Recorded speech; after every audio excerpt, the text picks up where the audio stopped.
Though we have all traveled many uncertain roads, we have always recognized something wasn't right.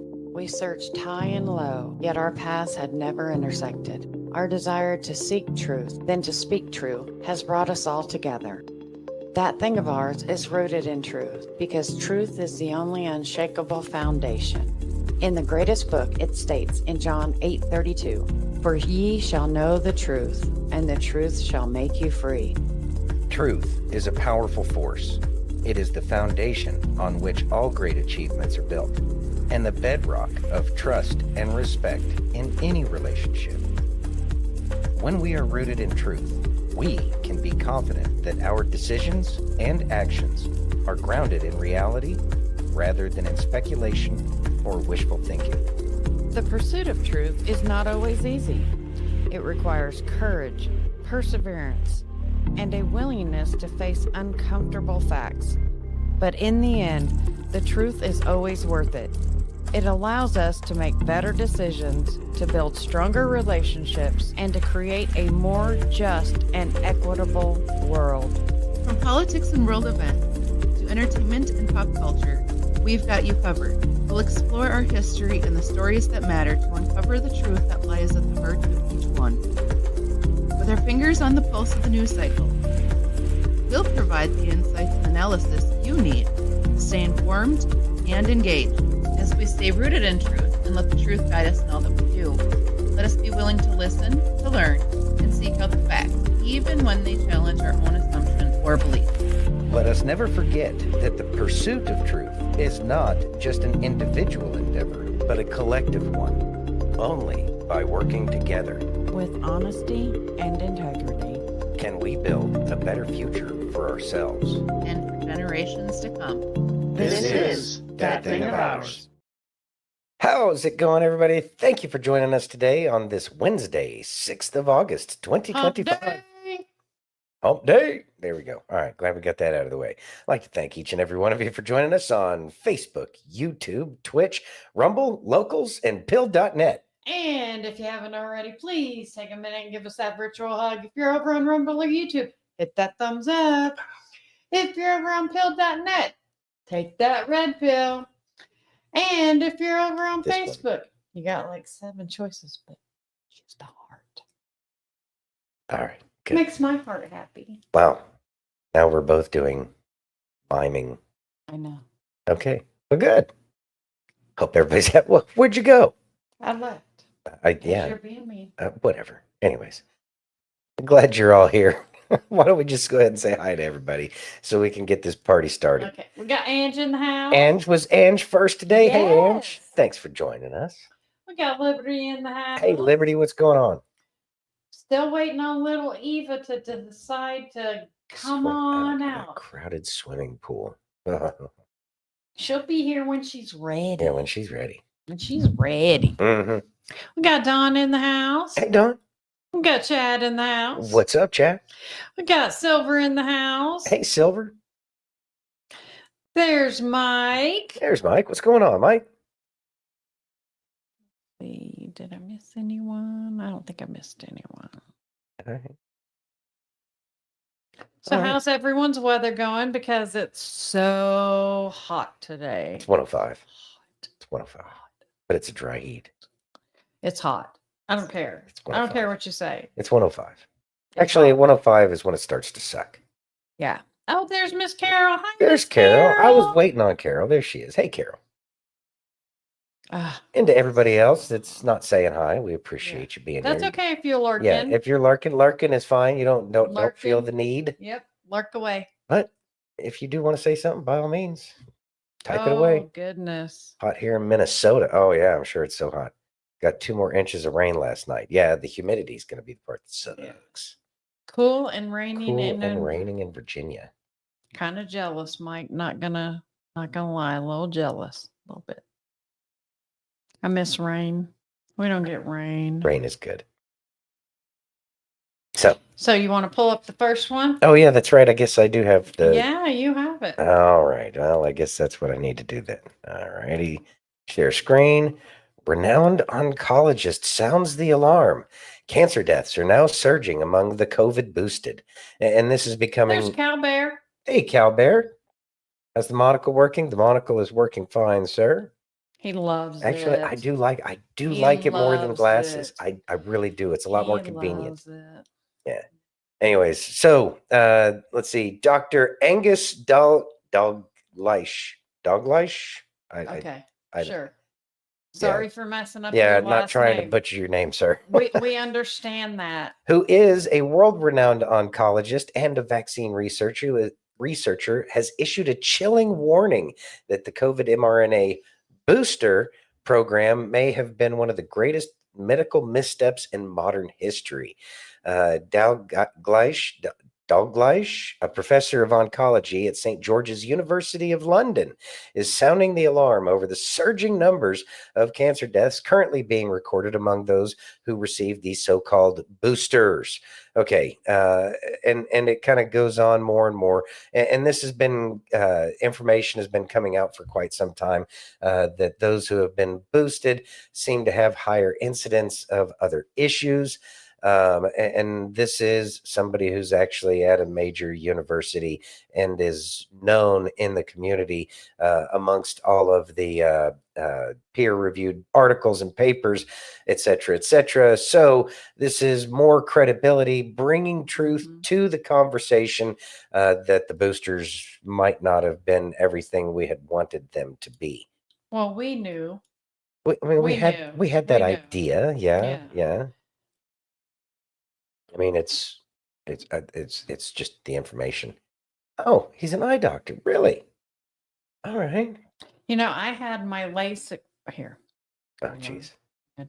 I had my LASIK done in Temecula, and I tell you what, it was done in 2004, and I need to get a tune-up, but they say my eyes are not bad enough for a tune-up yet, but I like things to be very crisp, so that's why I have the glasses now, and I hate the glasses, but I prefer squinting. yeah. I can't wait to get my tune-up done on the LASIK. That'll be good. Yeah. Yeah. I don't know. I'm digging on the monocle. I know you love it. I love it. I think it's great. It's much more convenient than glasses. The only thing that's kind of a pain is the string here, but you know, I need to wear a vest so I can have a little monocle pocket right there. Yeah, you need a monocle. Need a monocle pocket. Mm-hmm. And you should know you have a monocle because Mike loves you. I do. Yes. Yes. Mike does love me. And the monocle is absolutely amazing. Yes. Yeah. He uses it. I do use it. You ready? It seems ridiculous because nobody uses a monocle, but I say make monocles great again. Yes. Yes. Yeah. Are you ready? Yeah. Would you read this, please? Certainly. All right, here we go.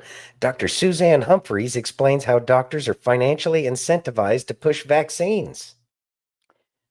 Mike says, if I lay my glasses down, I can't find them. Mike, I have actually looked for my glasses when they were on my face. I think because I've had glasses and I had to do that too. Yeah, it's just whatever. You need a cane and a top hat, Liberty says. One step at a time, Liberty. One step at a time. Yeah.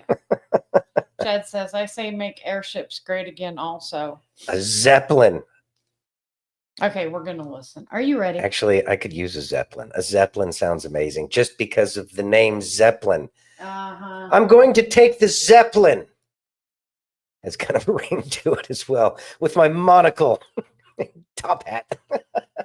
And your cane. And my cane, of course. Yeah. Are you ready? Yeah, I'm ready. Please, let's move on. And a big cigar. Most doctors can't tolerate being called quacks or having their reputation destroyed. And you know, I went from treating the CEO of actually the head of the laboratory at my hospital for hypertension to becoming, you know, somebody that was doubted on every levels after a while because of one thing that I said, which was, can we stop giving vaccines to my sick patients, to people who are having chemotherapy while they're having chemotherapy, to my patient before I've even seen them on the ward? Can we just hold this up and give it to them on the day of discharge? That was my request in the beginning. That's how this all landed here. And had they not tried to intimidate me, doubt me, and pushed me to research and show that what I saw was actually real, I would still be lockstep working as a regular doctor because there were some good things about it. So the Look, even if you look at what happened with COVID, let's just look at that. Like, how did they pass this off? Look at the media today. Do you know that they're giving COVID vaccines to 6-month-old children now?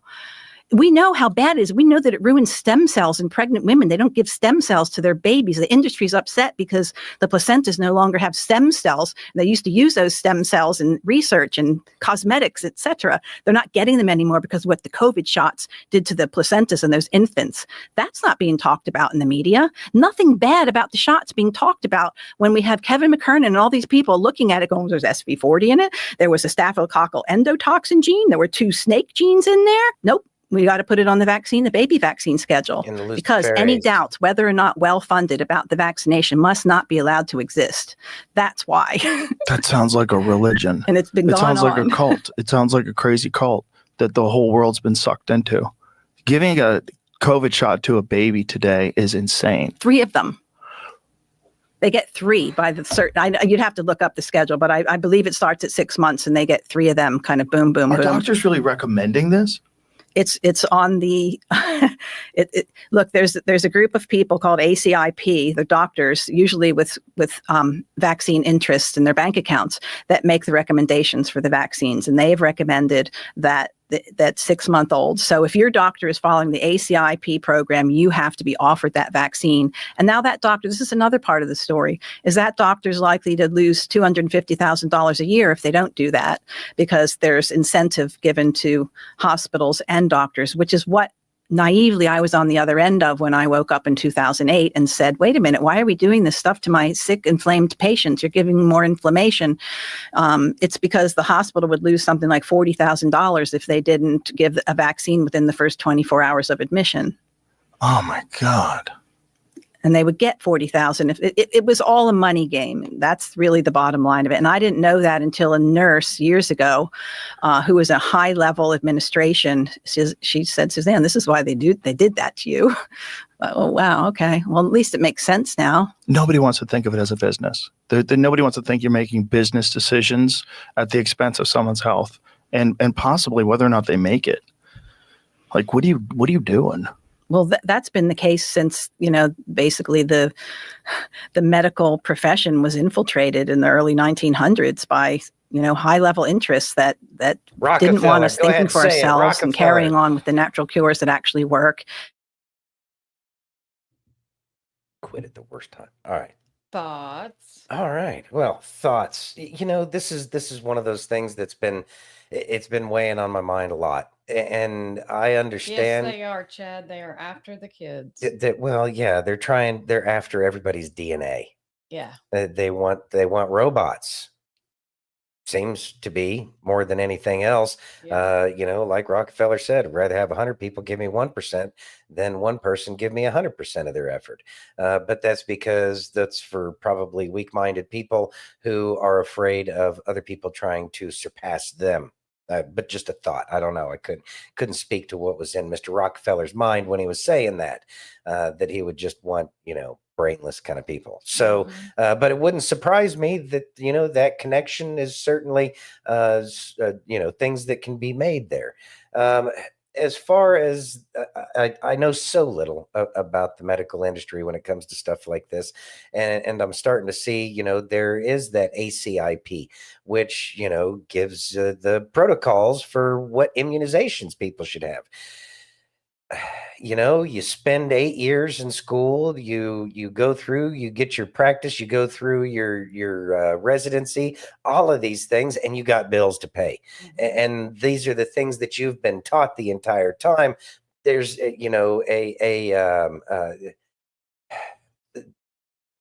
at what point in time would the responsibility fall on the individual after they know? How do you know when somebody knows that these things aren't good? Well, I would say that more and more people are finding out how bad these things are. I'm sure more and more patients are saying, I'm not getting these vaccinations. And I'm sure a lot of doctors are like, okay, not going to try to press because they care about the patient, but they still have their job to do. They still got to keep the lights on. And if somebody is saying that they want these boosters because they watch too much damn television, how can you wake that person up? Yeah. Really, honestly, how many times have you tried to wake your family members up and say, hey, these are bad things, please don't do this? Right. C Strike says Rockefeller wants a world of workers, not thinkers. Boy, yeah, exactly. Let's see. Silver says, so true. California just passed AB 495, taking away parental rights. See, I don't even understand how that works. I know. How does the state, excuse me, could you show me where in the Constitution it says that you have the right to take away my children? Yeah. That one's kind of beyond. Please show me where. I'd like to see that. And please let me know which were the ones that voted for it and the ones that it actually made the law to submit to the people. Those are the really nasty ones, would be my guess. The people who even submitted a law like that. Yeah, pharmakia. Yeah, and what's funny is pharmakia. The root for pharmacy is the Greek Poison. pharmakia, which is poison. And what is that poison? It was, taking the venom out of a snake and using its venom to heal sicknesses. That's what pharmakia actually refers to, hence the rod of Asclepius. Now, we know that there are benefits. It doesn't mean that it's all bad, but it's telling us that we are playing with things that would otherwise be poison. Silver says the doctors have vaccine quotas, and we sit here and worry about ticket quotas from cops. I would say that those quotas are probably a little bit more detrimental. Let's see. Anyways, have vaccine quotas they must meet to keep their jobs. Wow. Wow. It's it's a sad situation, and I can only imagine the pickle that people would be put in. I mean, nobody wants to, go bankrupt, right? I lost my job over it. Yes, you lost your job, but you're an accountant. You didn't have a medical degree. Right. Where do you go if you lose your medical licenses? What do you do at that point in time? Not that easy to do. Pharmakia. But thank you, Mike. I don't know. Just words, as hard as they may be. I have a gift with words sometimes. He does. Do what you got, right? Yeah. So it really is a sticky wicket, and I have been softening on my whole Nuremberg 2.0. It's certainly the pharmaceutical manufacturers that and the organizations that put these quotas out there. You can't tell me that these people, all of them, are ignorant to the dangers of what's in there. I don't know. It's whatever. Hey, Steph, you're not late. You're right on time. You're never late, Steph. Nope. Yep. You're right on time, sweetie. All right. We ready? Yeah, I'm ready. Would you read that, please? All right. Planned butcherhood, and Margaret Sanger believed in eugenics.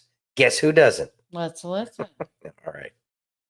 The left historically has not really cared about eugenics. Like, the right will bring up eugenics in terms of abortion and the fact that Planned Parenthood was started by a woman who was a proponent of eugenics.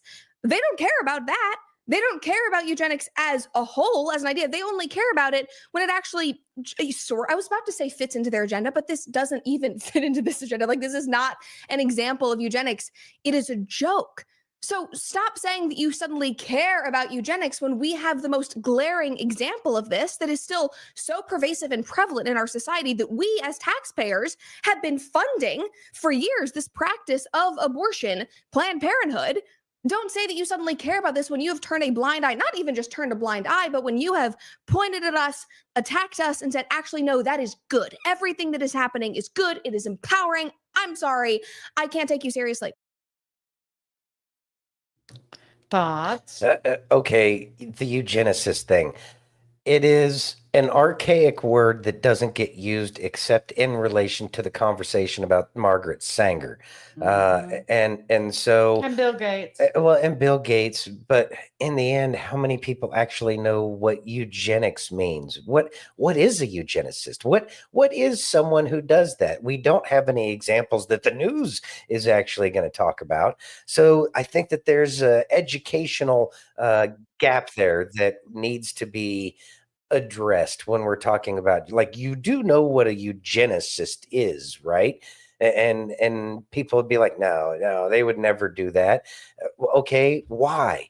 How is it that you don't understand that this person wanted to reduce the population of Earth? And then, then you start getting into the examples that were put up, like the Georgia Guidestones. It says maintain a population of no more than 500,000,000 people worldwide. What? Well, how do you get there? It's they're difficult conversations, and it's like, no, they're not really trying to kill people. Really? You tell me how many lives are lost every year, or denied the opportunity to at least have that chance through this program? It's just whatever. I don't know. F. Clint says you should get another just to be totally unique. What? Another monocle? Oh no, No. that sounds ridiculous. Sounds like the something CIA would say. Think what you want, sir. Hey, Sheriff Hector, thanks for joining.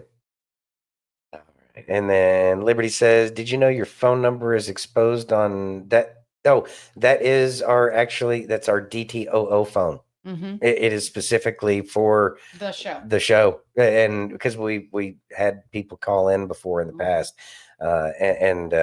it's just, it's funny. It's out there, but like It doesn't ring. it's the quietest phone we have. Knock on wood. Silver says Bill Gates says the depopulation agenda out loud. He does, but how do you? Oh no, it was just a mistake. You go ahead and tell somebody about, he said we have to necessarily reduce the population by 2 billion people. Oh, he misspoke. He meant increase. Some people just don't listen. We can tell them, good luck. I mean, Yeah. at some point in time, maybe the evidence will click. At some point. You hope, but then again, the people that you were saying things to time and time and time again, family members, friends, whatever the case is, you say these things to them, and then they come back and say something that you said to them, 4 or 5 years ago. It's like, oh, okay, good. Well, this is where you're at now. Congratulations. If you have any other questions, I'll be here to provide anything. And of course, a lot of them still kind of think that maybe you're a little too far out there. But then again, everybody's got to go through their own rabbit holes till they get to the point where they recognize what's truly important. But you never know what any one individual's number one topic is that's going to make it switch in their mind, so that way they finally start doing research on their own. Exactly. But it is happening, especially as more and more people are waking up. Those kinds of circles of self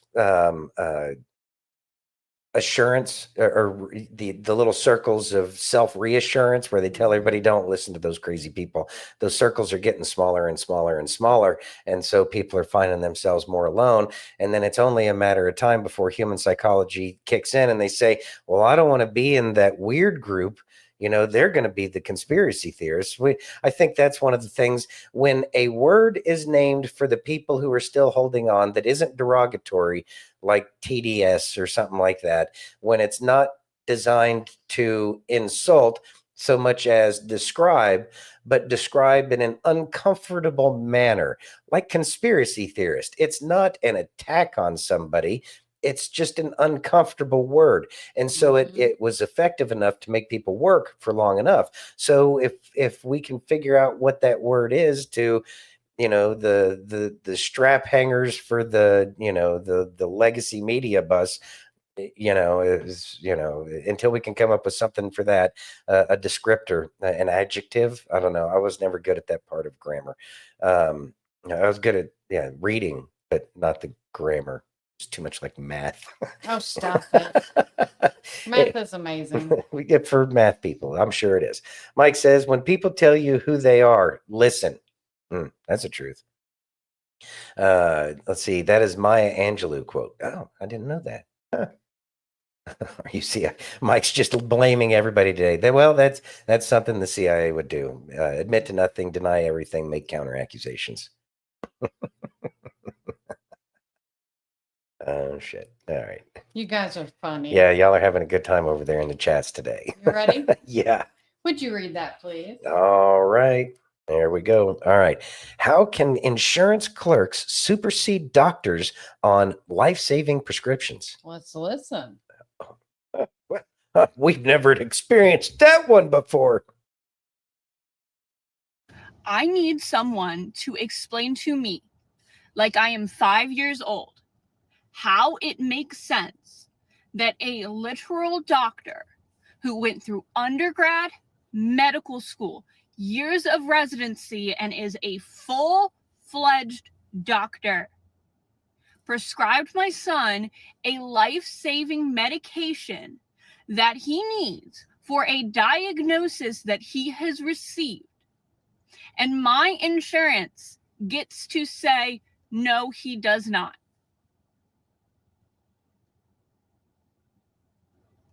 Please.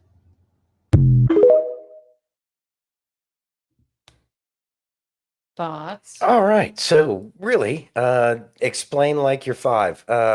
There is a corrupt organization that cares more about profits than human life. That's all I got. Mm-hmm. That's about that's about as far as and as deep as that one goes. It's profits over people. Oh, yeah. Yeah, it's kind of seems to be why some, clerk in an office that probably rarely gets to see the light of day because they're nowhere near a window in the cubicle farm that they work in. They're just doing what the computer tells them to do. Mm-hmm. I was just following orders. Exactly. But sadly, they aren't going to understand that this may be a necessary a necessary prescription for the maintenance of life and just a quality of life or a quality of life in general. So they don't know. So again, BlackRock, Vanguard, trading company, whoever it is nowadays, they set the system up that way. Mhm. So, yeah, I don't think there's a better way to explain that. I think No. it was, although I'm starting to think it was a rhetorical question. Oh, yeah. Oh, yeah. Thank you, Steph. I think what the real question is when is enough enough? But I also believe that we've already all had enough. And we know that if we were to go out and do ridiculous things to affect the kind of changes that we need, the wrong people would get ruined. Right. And the wrong people would have unnecessary pain and suffering, when in all actuality, those people were the people that were trying to help us, but they were trying to do it from their side. That's the thing is that there's a lack of coordination, but how is an entire society supposed to coordinate better? Of course, 30,000.org, like Yeah. 30,000. So a doctor wants to be, or a healthy patient load for a doctor is about 1,000 patients per doctor. And then if you were to take whatever the doctor needs and divide that salary out, then the people could pay that. And that would probably work out a lot better, not only for the people, but the doctor as well. But then you have the concern of the insurance. And then don't forget all of the things that the doctor has to pay for with the location, the assistants, the computers, the sterile, everything, all of the supplies. But in the end, I'm sure it could still be done cheaper than the way it's done now. Yep.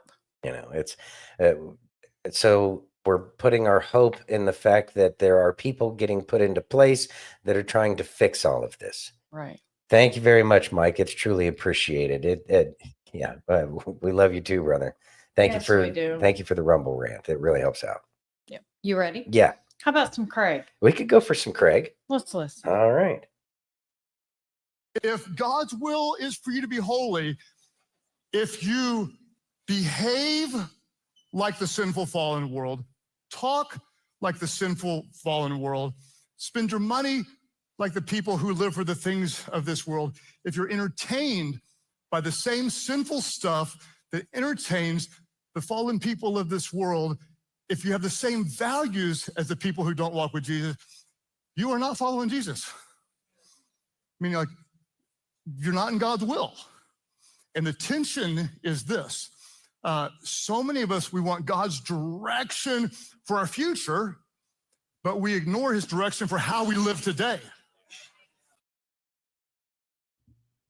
Thoughts? I think we cover that a lot. You know, to follow Jesus, you have to follow the path that he blazed that trail, and that was he was actually able to fulfill all of the laws. Fulfillment being he was able to do all of them, which not any one of us could do. I'm talking about the 613 commandments, not just the 10. The 613 are a clarification of the 10 commandments. So if the first 10 don't work, there's always that backup. And then, of course, keep in mind of those 613, a lot of them were for the Levites and involved sacrifices, which Jesus clearly made sure that we don't have those anymore. But it's about following the path as best as he can, as we can, not he. He did just fine. We got to follow the path as best as we can, but we need to recognize that grace is there, but we cannot abuse that grace. So if you are a follower of, I firmly believe we've got to walk that path as best as we humanly, emphasis added, humanly can, and to understand that, you know, everybody else is trying to as well, except for when it's very clear that they're not, but the fruits of their labor are going to be pretty clear about that one, Well, yeah. I think. Yeah. Can you pull up the next one, please? Yeah, You have it. sweetly. All right, let's see, let me get this up here, share screen. Obama whines. Surprise! Obama's whining again that the Texas redistricting is a threat to democracy, but his past efforts come back to bite him. Like Michelle. Former President Barack Obama criticized the Texas GOP's redistricting plan as a, quote, power grab that undermines democracy. However, a past initiative suggests he was part of an early effort to help Democrats engage in their own gerrymandering. It's more difficult to gerrymander 30,000 people. Anyways, let's see. So Barry said in his latest tweet, we can't lose focus on what matters. Right now, Republicans in Texas are trying to gerrymander district lines to unfairly win 5 seats in next year's midterm elections. This is a power grab that undermines our democracy. You know, you'd figure that your presidents would at least understand that you're not a democracy, but you know, hey, maybe that's not a requirement. Oh, by the way, this is what he said from 2019. Let's see. Training is at the heart of organizing. It's why I've always made it a priority from my 2008 campaign until now, and it's why I'm proud to announce at All on the Line is in-person training initiative. Redistricting you, join us. All on the Line, blah, blah, blah, blah. There, if you care to look at it. And then Scott Walker says, if anyone tells you that at Eric Holder is, quote, fighting against gerrymandering, end quote, and for, quote, fair maps, just look at the form his organization filed with the IRS. The truth? Their mission is to, quote, favorably position Democrats for the redistricting process, end quote. And this is in the return of organization exempt from tax income. Then there's the name, National Democratic Redistricting Committee, and then Democrats for the Redistricting Process. Yeah. Liberty's now over on YouTube. Hey, Liberty. He's everywhere. Yeah, he's everywhere. And then I think that those were pretty much the main points. Yeah, so these are not things that that we would expect to really shake anything up. It's things we've known, but Democrats are going to do what Democrats are going to do, and that is to blame everybody else for the crap that they've been doing all along. And then when somebody else plays as per the rules of the game that they set, they get butthurt, even though the people that are doing it now were telling the Democrats that, hey, you're not supposed to do that. Yet here we are. So the game is continuing to be played in that manner. I guess, you know, that is what it is. Exactly. Are you ready? Yeah. Would you read that, please? Oh, so it's not this one. Okay, I'm still trying to figure out which one you have coming up next. All right, let's see. The history of the GOP in Texas will blow Democrats' minds. Let's listen. The Republican Party of Texas was created in 1867, 4 through 6 July in Houston, Texas, by 150 colored men and 20 white men, because they believed in the justice and the echoes of Frederick Douglass.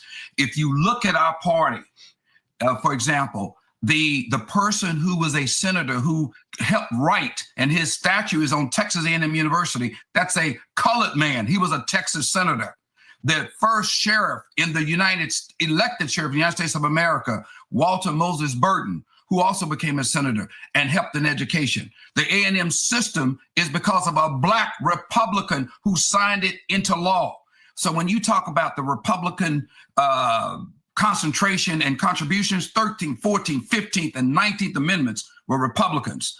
People talk about LBJ and he signed the 1965 Voting Rights Act. Correct. Pull up the records and find out who voted for it. Republicans. So when you start looking at this, and the Freedmen Bureau, which was the predecessor of the HBCU, Historical Black College Universities, those were because of Republicans. So a party. So when you start looking at this, the first civil rights law that was passed into law and signed into law, Ulysses S. Grant, a Republican. The next time that happened was 1957, the year I was born, by Dwight David Eisenhower. When you look at who was the Brown versus Topeka Board of Education, Earl Warren, former governor, Republican of California, who was the Chief Justice of the U.S. Supreme Court. So when you start looking at the history of the Republican Party from the great state of Texas and nationally, the Republican Party, contrary to belief, is not some party who voter suppressor. That was the Democratic Party.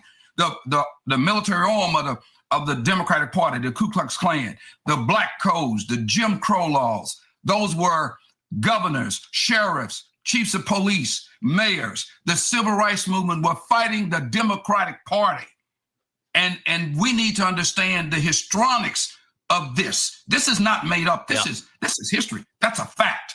And I had to even say that to a state house hearing this past Friday in the great capital of the great state of Texas, in Austin, Texas. And here you have State Representative Milner asking a U.S. congressman, did she read the opinion of the Pettigrew decision? She said, no, but I have an opinion. And his response was, so let me get this straight.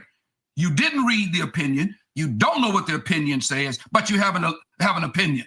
This is indicative of the kind of stuff that a lot of these Democrat party members are doing. You don't read the agreements. You don't know what they mean. And here you are having these opinions that go nowhere. And I'm a Black American. Part of my life was in the projects. And so I was raised by a mother, a divorced mother, single parent mother. And I was born in a segregated hospital, Dickey Clinic in Taylor, Texas in 1957. And I've gone all over the world. I have a doctorate. I've graduated from the Naval War College, the oldest war college in the world. Wow. And poor me, if I depended on the Democratic Party, I can't read. I better get my 4 degrees back in my diploma from the Naval War College. I better give my home. And by the way, I have books. This is not some AI deal. These are real books that I do read. And so depending on them, I'm poor, I'm ignorant, I'm incapable of making a decision. I don't know what to do. Poor me. And I'm a Black American. Yeah. And by the way, I spent 330 days boots on the ground in Afghanistan. I was a command chaplain of 39 nations of the world, number 2 on the enemy snipers list. I had a full-time security team. My gear weighed 80 pounds. My security team, 140. I wasn't a Black command chaplain. I was the command chaplain of a NATO mission and combined security Afghanistan. So I don't know where all this is coming from. And I'm not unique. Me too, Cowbear. All right. Putting it out there. You know, it's the divisions, and it works for so many people because people can latch on to, I am part of this selected group. We have a plate out here in Nevada. Of course, you have your veterans plates where you can, have the specific branch that you were in. Then you have the disabled veteran plate, and then you have disabled woman veteran plate, and then you have women's veteran plate.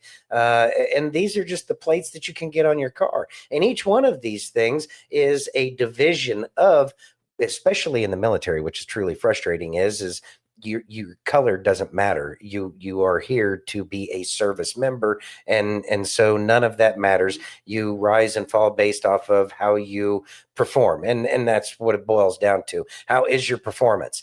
And so it is these little divisions that makes it easy, because you can say, I am a part of a small group that other people have had a difficult time with. I'm not saying that some people haven't had a more difficult time than others, but I still have yet to see anybody on a cross lately after getting flogged by cat of nine tails and wearing a crown of thorns. Just not seeing that level of oppression today. Are there some evil people out there? Yeah. Do they subscribe to the notion of some small group is superior than another? Yeah, it's not white people specific. It's not black people specific. It's not Asian. It's not Hispanic. It's not any of them, because everybody has this, we're better than you. And none of y'all are of Italian, so none of you has a freaking clue. How about that? All right. So anyway, the point is we can all feel like we are part of something special, and that's great, because each and every person is special, and they have something to provide to the world. But it doesn't mean that we need to wallow in the negativity and the feeling. As people talk about being oppressed, they are going to bring that to them. The words that we use have the power of life and death, and if we're using words that speak of oppression, then guess what we're going to get? And I know that The Secret was a lot of hocus pocus, kind of stuff, but there's some truth behind it. There's a biblical principle for it. It's just that principle has been taken to the absolute extreme, and has kind of turned it into its own little new agey kind of religion. But that's another conversation altogether. Anyway, thing is the power of life and death is within your tongue, and we need to help people recognize, okay, is that happening right now? No. Okay, good. Is there somebody that you need to point to and say that this person is doing these things? No. Okay. Then it's a general threat and it's not happening right now. How can you and I work together to overcome this, so that way we can all do better? Because children understand the very simple notion. How can I enjoy something if somebody else is not having a good time? If somebody else is not happy? It's about using our hearts to help other people break out of these prisons of the mind. Exactly. And if these things are actually in the physical, then there's other things that, other conversations that need to happen, so that way those things don't happen anymore. And exactly, Chad, the guy spoke from his heart, and speaking from our heart is the most important thing. Yeah, he's clearly intelligent. You've been to grad school and everything. Yeah. Yeah. Cowbear says he's special. We're all special. We're all special. Just don't get too close to the heat. We don't want the snowflakes to melt. Yep. Yeah.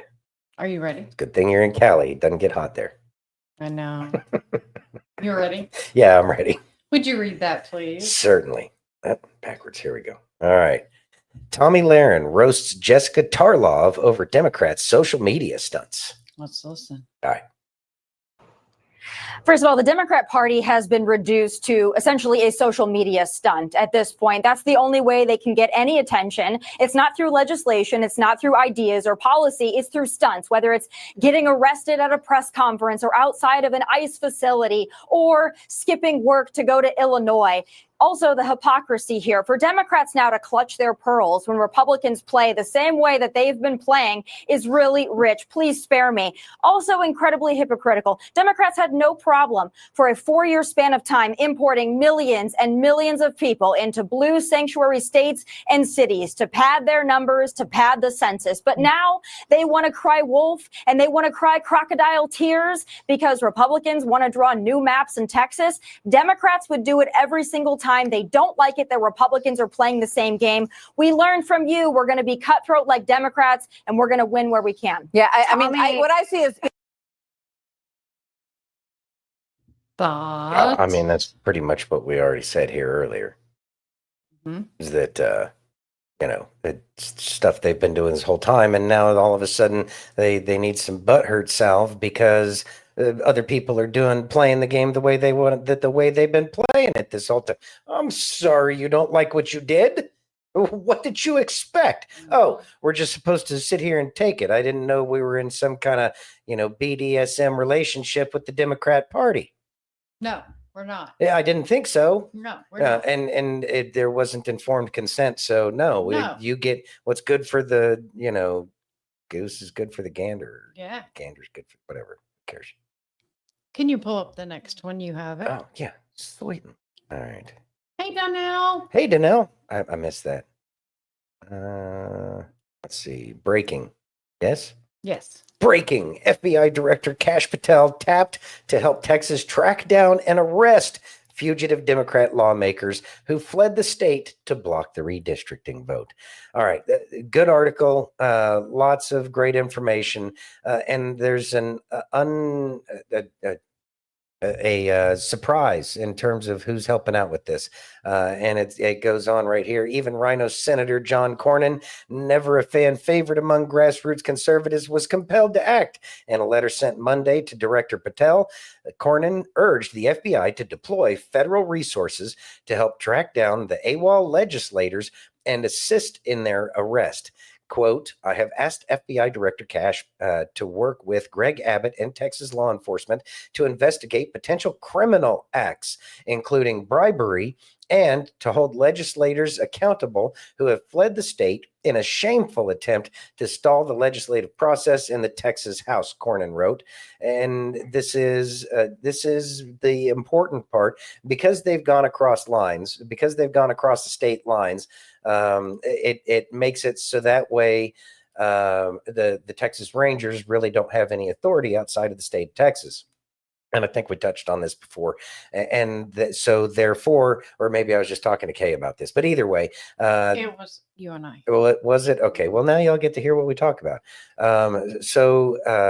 Since they don't have jurisdiction outside of the state of Texas, they can certainly do investigations and act as some kind of a private investigator, but they don't have any kind of arrest authority, even though they do belong to the state of Texas.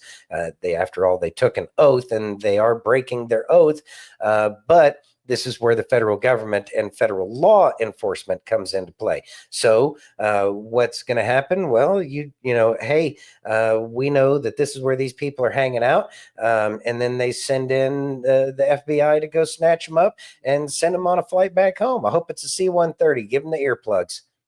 Right. And a Porta-John. They got to put the Porta-John in the C-130. If it's good enough for the troops, it's good enough for them. Should be.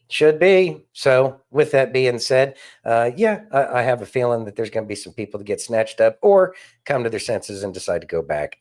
Is anything going to happen to them? No, because they're going to get their districts cut up like the way the Democrats have been cutting up districts in other states around the nation to cut Republicans out. So,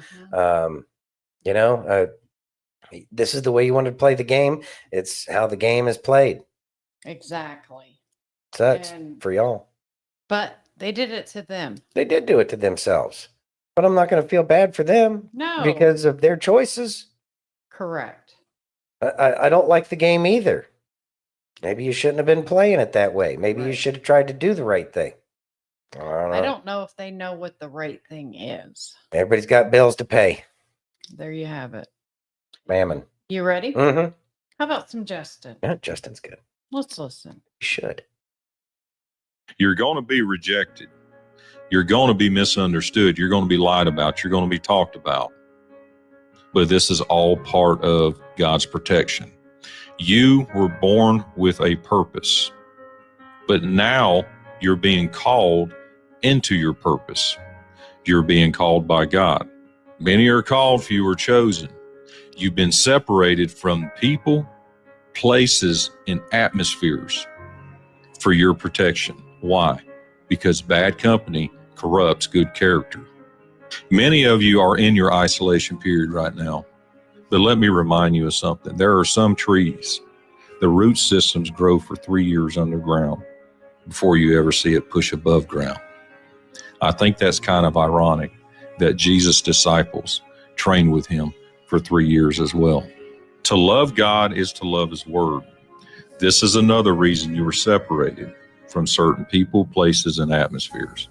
There is a big difference between somebody that has a relationship with God versus somebody that's heard about God. One of the greatest benefits to your isolation is learning how to hear the voice of God. How do you do that? Well, you have to know His Word. God has never answered me outside of His Word. I'll have dreams and visions in my sleep. I'll wake up with new ideas and fresh perspectives. But it's always in alignment with the Word of God. That's how I know if it's from me or if it's from God. It's going to be in alignment to His Word. This world will never be able to replace the joy or satisfaction of you discovering your purpose, the reason that God created you. But in order to discover your purpose, you have to be willing to answer the call. Thoughts? Okay, let me figure out where I'm going to start with this thing. So, when we're following our purpose, we know that it's aligned with God's will. It's never going to go counter to anything that is taught in the Bible. We understand that. Even though sometimes we really want to go Old Testament on some people, it's not the way we really should be going about doing things. But those things that upset us, especially if it's aligned with God, that's okay. But each and every one of us is put here with specific talents, and we can't bury those talents. We need to be open to the way He speaks to us, and it may be through a feeling or something like that, but we must go out and do the things that He asks us to do, so that way we can bring about the things that He wants, and we must make that our priority. And this is something that's been said before, and I'd say it probably a million other times.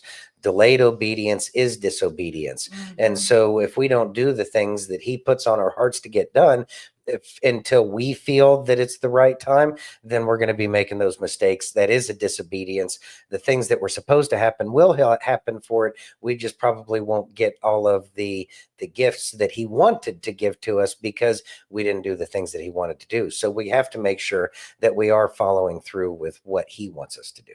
Amen. And that's that inspiration to breathe into. Yes. You have the next three. I have the next three. Yep. Oh, goodness gracious. Okay. So let's see. This one's going to be interesting for a lot of people. All right. Epstein's lawyer makes shocking claim about the client list. Let's see. Alan Dershowitz, celebrated lawyer, Harvard Law School professor emeritus, and Jeffrey Epstein's attorney, stuns Glenn Beck with his answer about why we haven't gotten the highly anticipated client list. And there is a video here. So if you want to check out Blaze Media and look this article up and watch it, it's I think 55 minutes long. So if you got that extra time, go for it. I'm going to probably read through quite a bit here. So he says, I was told by Kash Patel, I've seen the book. I know the book. I've seen the names. That was before he was in office, says Glenn, contrasting Patel's affirmation of Epstein's black book in their 2023 interview to the FBI and DOJ's joint memo declaring the black book doesn't exist. How do you read this, he asks. And then Dershowitz says, Jeffrey Epstein was, and remember, he's a lawyer. Okay, so he's going to talk in lawyerese. Jeffrey Epstein was not a pedophile. That term has a specific meaning, a definition. It means people who are sexually attracted to prepubescent girls or boys, that is 11 or 12 years old. That's the definition of all psychiatrists and of the law. So I did not know this. Now I'm a little bit wiser as to how this is all played out. Epstein was interested in 16 years old, 17-year-olds, and 18-year-olds, says Dershowitz, acknowledging that Epstein was nonetheless a, quote, bad person who did terrible, terrible things, end quote. Number two, he was not a trafficker. Traffickers make money by selling and enslaving girls. What he did is he was a selfish guy who was having sex or sexual contact with all of these 16, 17-year-olds and maybe lending them to people like Prince Andrew, who Don't know for sure, he adds, but he was not a trafficker in the true sense of the word. That's why there's no client list. There were no clients. So you see where he's going with this is he is doing the law thing, and that is no, this is the definition for this. He did not meet that definition. No, this is the definition for that. So, and he did not meet that definition. And then he goes on to say that if Epstein was actually doing a honeypot operation for Israel, that he would have utilized that, and then that would have made a bunch of other things go away to get would have helped him get a clear, better deal, which he did not do. Epstein was upset about the deal that he got. Let's see, poor pitiful Dershowitz, he fired him, refused to pay his legal fees, and said that he was the worst lawyer he'd ever had because he didn't think that was a particularly good deal. Anyways, so in his opinion, and I think that this one's one of the really important points, in his opinion, everything should be released, including the names of Epstein's accusers. Given people make up false narratives to further their political agendas, it's only fair, in his opinion, to include their names and their potential, quote, credibility issues in the information release as well. And so I think that this is an excellent point, and that is that all of the names, so that way there is no kind of somebody taking a moral high ground that they don't have a right to take, I guess, in some sense. Boy, it's a hot button topic, and I think it's a great article, and I have not had time to watch that video yet, but I am going to go ahead and say that it's probably worth the watch. I'm going to probably have to do that one on my own as well, in order to get a much better idea of what all he was talking about. So with that being said, on the good news side of all of this, it is what happened in Florida.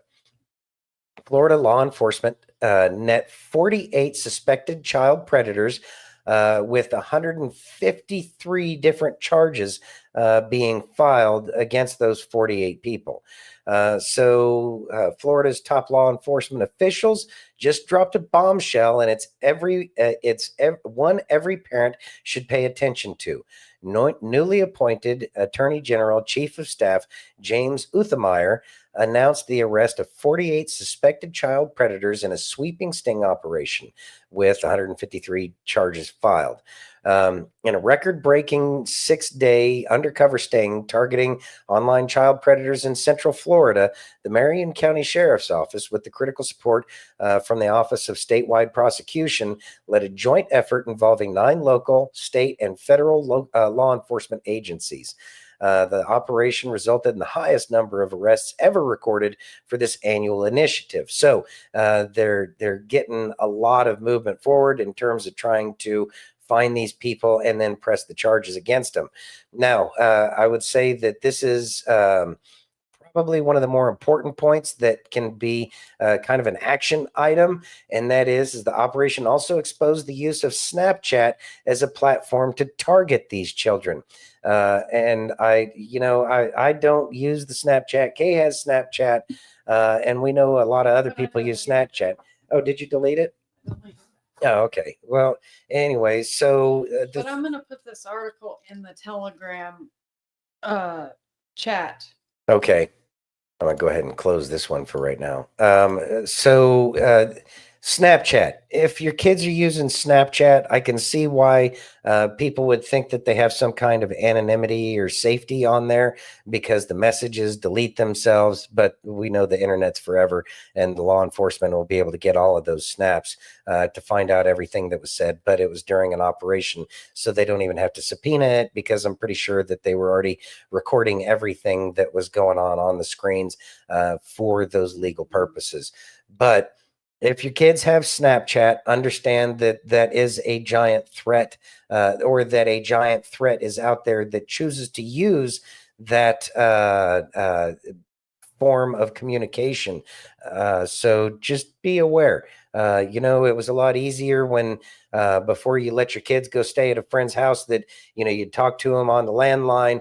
You'd set up a time so that way you could go meet them. They could meet you. Everybody gets to know everybody. And then you say, okay, yes, you can go over to their house. It's not like that anymore because of the digital age that we live in. It makes it so that way there's some unnecessary anonymity, and it denies the parents the opportunity and the ability in which to provide that protection that parents desire to Yeah. and need to. Yeah. Can you put that in Rumble for me? Danielle, yes, the Snapchat sounds like a dream kind of app for pedos. I agree. What'd you want, babe? If I put this in the private chat, can you put it in Rumble for me? Because I can't. Yeah, go for it. Thank you. Mm-hmm. All right. Playing games. It is. All right. Oh, there's that. All right. There we go. Okay, now it's in the chat. Thank you. Yay. And okay. then you have the next two as well. So I had 4 in a row? 3 in a row. Well, this would be the third one. Okay. Next one then. All right. Let me go ahead and pop this article up. Let's see. Police arrest 2 15-year-olds in connection with beating of Musk's protege, Big Balls. Yeah, that's what Mike was talking about earlier. He just missed us going over it. Oh, man. So let's see. 2 15-year-olds were arrested this week in connection with a violent attack against Elon Musk's protege and former Doge employee Edward Big Balls Korestein. According to the WAPO, police arrested a 15-year-old boy and a 15-year-old girl from Maryland and charged them with unarmed carjacking after Korestein was beaten and robbed in a violent Washington, D.C. attack by a group of approximately 10 people, according to the D.C. police. Let's see, a group of approximately 10 juveniles. That is something they got the 2 Utes. Yeah.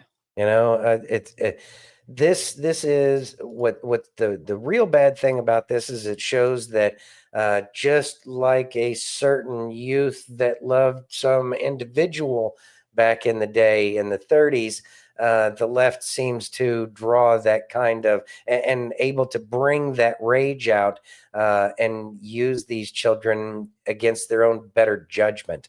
There was no reason for these kids to go out and do this other than the fact that either their parents or the people that they hung out with were around a bunch of agitators who only served to inflame the anger that they didn't even understand what was really going on in the world around them. I understand people get upset about politics, but politics and the theater about politics has gotten way out of control for so long.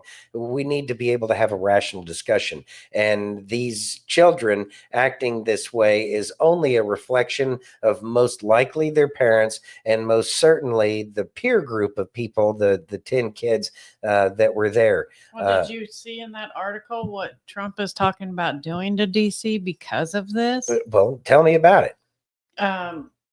I can't open it, and I can't remember the exact name, but basically having the military run DC.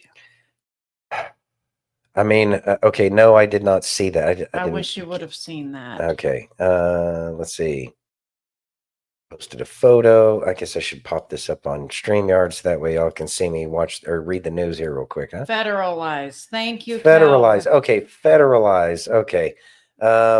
Let's see. Well, if that's the case, then it's going to be done for a very specific reason. Yeah. And I think that that's probably not a bad thing. Yeah. It's that's one of those things that's up to the lawyers to argue about. And we know that the left is going to have their own argument. They're going to make all sorts of claims about, Orange Man bad and all that other stuff. But in the end, President Trump is going to do what President Trump is going to do. And then he's going to let the chips fall where they may.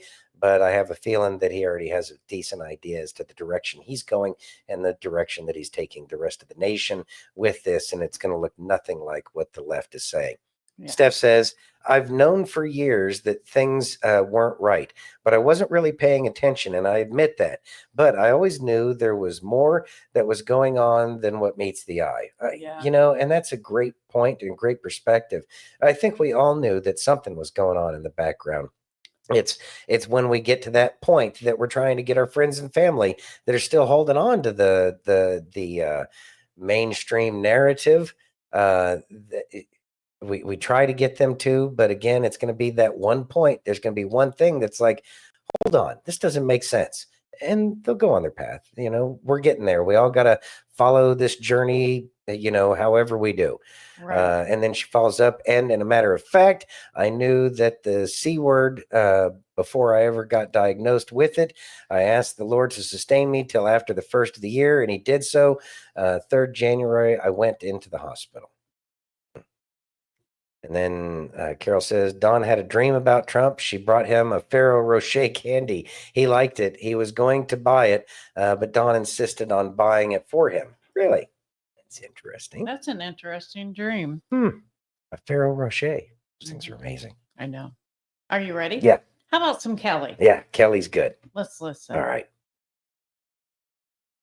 Oh, son, you ready for this? I am. Why do we like to think Jesus died to make our anxiety manageable? Like he's a divine life coach, handing you coping mechanisms. Thanks, Jesus. I still have my anxiety, but I'm managing. I don't think so. Jesus didn't die so you could cope. He died so you could conquer. The gospel isn't just a self-help book with a cross necklace. It's death to self and resurrection power. It's freedom from all the junk that buried you. I mean, imagine if Jesus stepped out of the tomb like, okay, I'm back. Let's all take a deep breath and work on our boundaries. Tell me, how did the Pharisees make you feel? I need a safe place. Nah. Hey. Goodbye. He rose with scars and authority. And he gave you that same spirit. Not just to survive, but to stand, to fight, and to overcome. To stop nursing the wound and start wielding the weapon. We're out here trying to manage what Jesus told us to cast out. Listen, my friends, you don't need a better method. You need to bow to the Messiah. Because the truth is, freedom isn't found in your feelings. It's found in a funeral. Yours. So let us encourage you today. Die to yourself. Live in him. Coping is cute, but freedom is better. And until next time, think about that for a minute. Thoughts? It's the salvation is found through him. It's not our power to be able to change or fix anything. The only thing we can do is manage the way we feel about things and then manage what we are willing to accept into our life, which determines the kinds of input that we get. And so if we're managing our input and we're listening to a lot of death metal and, you know, watching horror movies, guess what your psyche is going to be putting out? Are those things evil? I don't know if I want to say that they're evil, but I will say that it's probably not chicken soup for the soul. And so what do? We try to manage what we allow into our lives, and then that helps us keep our mind focused more on God. And so it's those kinds of choices that we make, because those things fill our time up instead of allowing these other things that aren't necessarily God focused or making our lives into something greater than what it is. We're focused on just sheer entertainment because we're looking for an escape. Same thing with video games. Trust me, I love the first person shooters. I think they're great. But at the same time, I recognize that it brings out the aggression in me, and I want to go make things happen. And I recognize that I'm not the one that's making anything happen. It's all in God's hands. And so what do? I just want to make sure that I'm doing the things that are going to be pleasing to him, so that way he ensures that it's a little bit easier for me to walk that path, you know, carrying that yoke. That's part of the yoke that I'm carrying, is being careful about what I'm putting into the system, so that way it can manage what comes out. Right. Steph said, sometimes I wish we had a group chat talkability. Speaking of that, since you brought it up, we are thinking about maybe once a month doing a webinar, but I need to know how many people would be interested in doing that, which means you guys would be able to talk to us, ask questions, I mean, y'all are welcome to ask questions and stuff now. Right, but it would be more, it would flow better because it would be a conversation, because you guys could join in and all of us would be able to talk to one another. So if that's something that you guys would be interested in, bless you. Thank you. Then yeah, I just want to know that. I don't want to set it up and then, nobody shows up. Yeah. So, I mean, if you don't want to show up, that's on you. Yeah. You don't have to. All right. Well, Chad's ready for it. okay. You ready? Yeah. I guess I have to show up. Yeah, you do. Would you read that, please? Certainly. All right. President Trump says Scott Bessent does not want to be Fed chair. Let's listen. President Trump, you said there are 4 names. There are 2 other names that have been mentioned in the press. One is Governor Waller. The other is the Treasury Secretary, Scott Bessent. Are those the 4 that you're considering? Well, I love Scott, but he wants to stay where he is. I'll take him off because I asked him just last night, is this something you want? Nope, I want to stay where I am. He actually said, I want to work with you. It's such an honor. I said, that's very nice. I appreciate that. But no, Scott wants to do what he's doing. He's doing a great job, and he wants to do what he's doing. So I just take him off. He does not want it. He likes being Treasury Secretary. He's doing a really good job. We made the greatest trade deals in the history of our country. We had to because we were being ripped off by the world. It's not like we had a choice. If we would have gotten these trade deals, if you would have had a normal president that would have just continued to allow every country in the world to rip you off, we would not have a country anymore. Your show would be off the air. There'd be nothing to look at. It would be a disaster. We were in such bad shape when I took over. Eggs had tripled in price. More than that. Everything was up and prices are down, and it bugged me. I looked at CNN the other night, which is a failing deal. It's got no ratings, and I'm probably the only guy watching. And I watched these guys talking about, well, with Trump, prices are up. No, prices are down since I came in. Down. All prices just about, except for the price of stock. The price of stock is way up, okay? But prices are down. And if you look at Inflation is moderate. Thoughts? So, President Trump telling the truth as best he can. Obviously, the press is going to, try to counteract what he says because that's what they do and they can't help themselves. We are seeing a little bit of an uptick in prices at the grocery store, but they have gone On the down. West Coast, Yeah, they've gone down since Biden left office. This is just a different little bump. And it's going to be part of just the way everything is right now.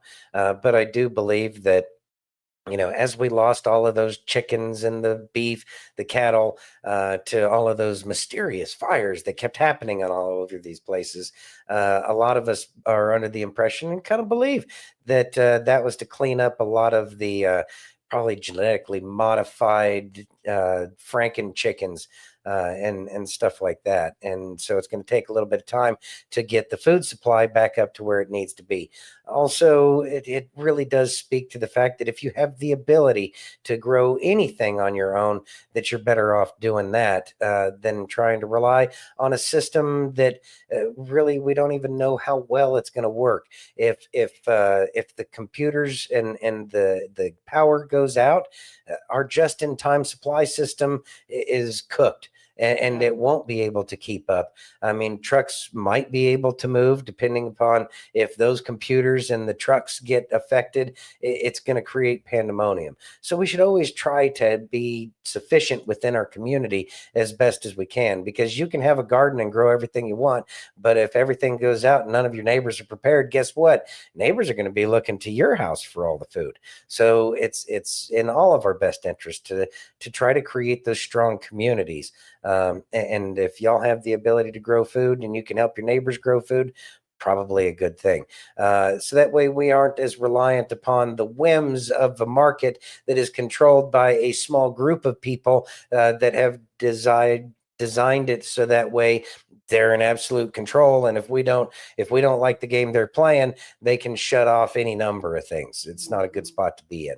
But you know what? President Trump is fighting the fight, and he's going to get the right people in place that he needs to be in place. So that way positive things, more positive things, and more of this winning can happen that he told us that we were going to get sick and tired of. I'm still waiting to get tired of winning, Mr. President, but I know you're working on it. So I'm keeping my faith that God is working through you to make this happen, sir. Exactly. Yeah. Are you ready? Mm-hmm. Would you read that, please? Yes. Batya Ungar says Sargon exposes the lie that there are jobs Americans won't do. Ready? I could have told you that. Let's listen. Yeah. So over the last 4 months, 1.8 million native-born Americans got a job, and 1.5 million foreign-born workers lost a job. And we know that 1 million of those, or somewhere around them at least, were illegal migrants who exited the workforce and self-deported. This is a huge, huge win for the president. This is exactly what an America First economy should look like. It turns out the whole idea that there are jobs Americans won't do is a myth. There are jobs Americans won't do for that money. And having this illegal caste underwriting our entire economy, getting rid of that, that should be a progressive cause. All right, 2 points. You know where all that data comes from? Thoughts? I've said it 1,000 times on here, and that is those jobs would be filled by Americans, and the couple of places that we have heard about, the businesses that have gotten raided, like that fire extinguisher company out there in the Carolinas. What happened? They had like 20 jobs, hundreds, thousands of applications for these jobs. That's just proof right there that it's lies. It's jobs that Americans would be doing otherwise. It's just they can't do them because these shady ass business owners want cheap labor and they don't want to have to pay the taxes. Whatever the case is, I don't know why they choose to do the things they do. All I know is that they're screwing over their neighbor. Yeah. And you know what? God help them. I pray for them. I pray for them as best I can. I don't blame people wanting to create a better life for themselves, but to go across another nation's border illegally and then take jobs away, you're putting yourself in a bad situation. And so expect what you get based off of what happens. I know that there was an article talking about how like there was a 16% drop in money going from the U.S. to just Mexico alone. And that's because those people left, that money's not being sent anymore. And I'm sure that those jobs, that all that money was getting sent out of our country to other countries, is now being kept within our borders by people who live and were born, live, work, and die here in this nation because they love this place.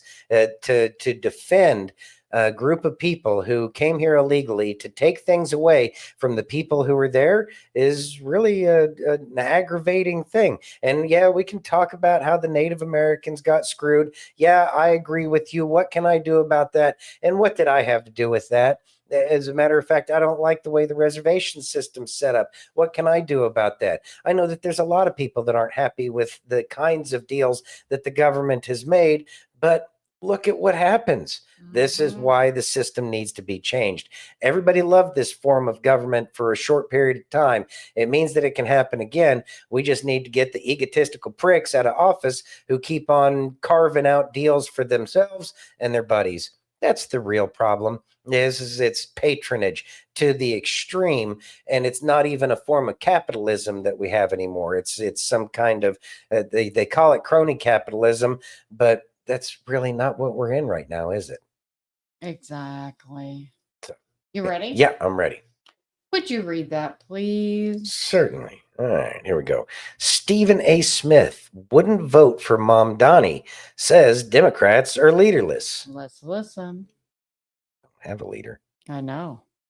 You know good and well I wouldn't vote for Mamdani. I wouldn't vote for AOC. I don't like the way Jasmine Crockett is talking. I don't think that helps the Democratic Party. I have a last question. I don't like Exit that. question. Who are the leaders of your party right now? It's not Hakeem Jeffries and it's not Chuck Schumer. It's all those names I mentioned. Sean, there is no leader for the Democratic Party. That's why they're in trouble. There is no leader. That's why they're in trouble. Repeat after me. Thoughts? I mean, they have somebody that's filling leadership roles, but They don't really have a good leader. And the last leader that they had was Barry, and Barry didn't care about the Democrat Party. Barry cared about being at the top and in charge and necessarily changing the fabric of what this nation is. That's all he wanted. He wanted to make it not America anymore. So, hey, Fire Nate. Welcome home. Welcome home. There you go. So as far as I'm concerned, the Democrat hasn't had a true leader since, oh, geez. Let's see. Clinton? No. Let's see. Who was before Clinton? Carter? No. Who was before Carter? Let's see. Is Nixon before Nixon was Johnson? No. Kennedy. Kennedy was the last good leader the Democratic Party had. Yep. Absolutely. Let that one sink in now that one of them is a Republican. I know. But You're he right. said the same thing. They didn't leave the Democratic Party. Democratic Party left them. Right. Yeah, I'm ready. Mondale.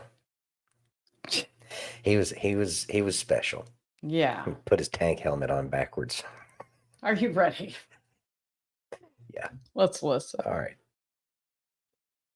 It takes time to transform your temple. This message is not about body image. It's about God's image. And the truth of the matter is, some of us, if we take off our clothes and we are bare in front of the mirror, we do not like what we see. And then we project that on other people. And what I'm saying is, this is not something we need a miracle for. This is something we need to decide. Hebrews 12:11. No discipline is enjoyable while it's happening. It's painful. But afterwards, there will be a peaceful harvest. Man, do y'all know that harvest is not a peaceful time? Harvest is work. But God says, if you would train yourself in discipline, you would have a peaceful harvest of right living for those who are trained in this way. My son, as most of you guys know, is special needs. So one of the only ways that I could connect with my son is he loves playing Go Tickle. And it's where I chase him around and then I catch him and then I throw him up in the air and I tickle him. And MJ would say, Daddy, Go Tickle. And I would come home from work. I could go 1 or 2 times and I didn't have the energy. And I saw the disappointment on my son's face that he could not articulate with his words. That my daddy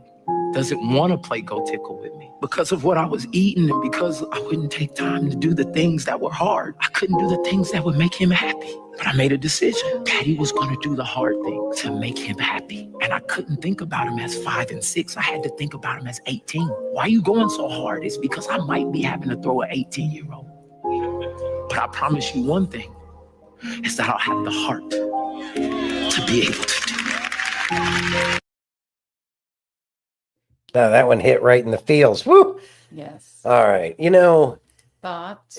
It's something that we all we get wrapped up in our own lives and we forget about the hearts that are beating right next to us. And it might not just be our kids. It could be our spouse. It could be a loved one, a mother, a father, any number of people. It's about opening our heart and recognizing that Jesus asked us to serve other people. He washed his disciples' feet. And so we need to make sure that our heart is open and hearing what people are trying to get at. And it's not necessarily just family. It could be the customer that you have. It could be a client. It could be any number of things. We have to listen with our heart because people don't know how to communicate. Not everybody's on the same level of language. As we just in a job kind of scenario, we can become a subject matter expert on what we're doing, and we know all the jargon and all the language, and we know all the ins and outs of everything that's going on. And so we create our own language with the people that we work with on a daily basis. And then when we have a customer or a client come in, we have difficulty trying to understand, something as simple as a color. Because it might mean something different to a professional who does it day in and day out, every moment of every day. And then somebody who just understands, it's the color green. I want it green. And these are the things that we must listen with our hearts. And when we don't understand, and when people are upset, or when people, just want something, we need to hear what it is they're really seeking, because a lot of the times people don't know what it is they want. And so it's when we listen with our heart that we're able to help make that world a little bit better of a place.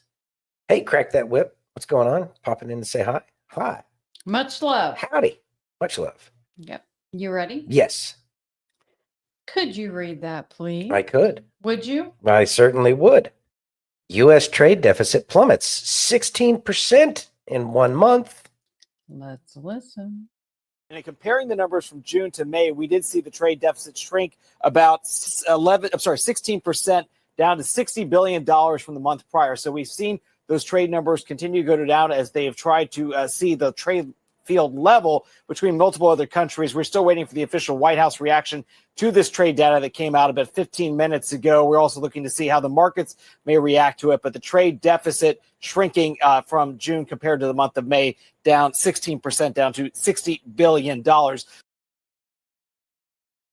Thoughts? These are gains. You know, it's like going to the gym. Got to get your gains, bruh. And these gains will have a snowball effect, turning into that kind of avalanche.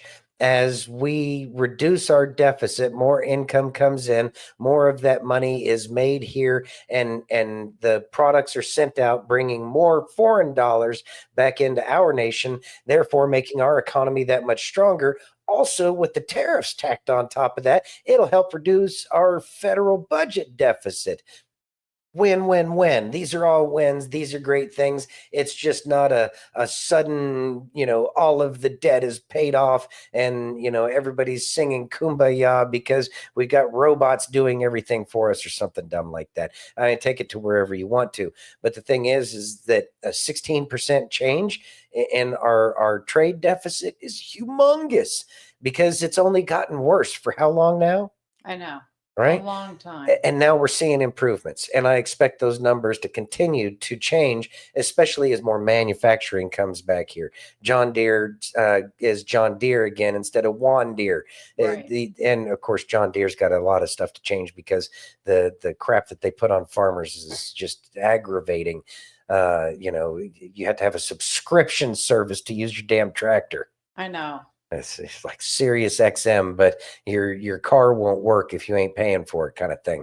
Anyways, these are the kinds of things that need to change. These are the things that are going to be changing, and these kinds of things where this trade deficit is reducing is going to create huge gains for us in the future. Going to federalize DC. Oh, is that just coming up right now, Steph? That wouldn't surprise me. Yeah, He's been talking about it all day. Yeah. All right. Let's see. Let's start with the Liberty Daily. See if they're saying anything. Israeli soldiers were ordered to stand down on October 7th. No. Not seeing it yet. Okay. You ready? Sure. Why not? Would you read that, please? All righty. Hold on. Let me get back over to the screen here so I can actually read it. Here we go. The greatest scam in history is the creation of the Federal Reserve. Let's listen. Jekyll Island, November 1910. 7 bankers meeting in secret to create America's central bank. We just can't call it that.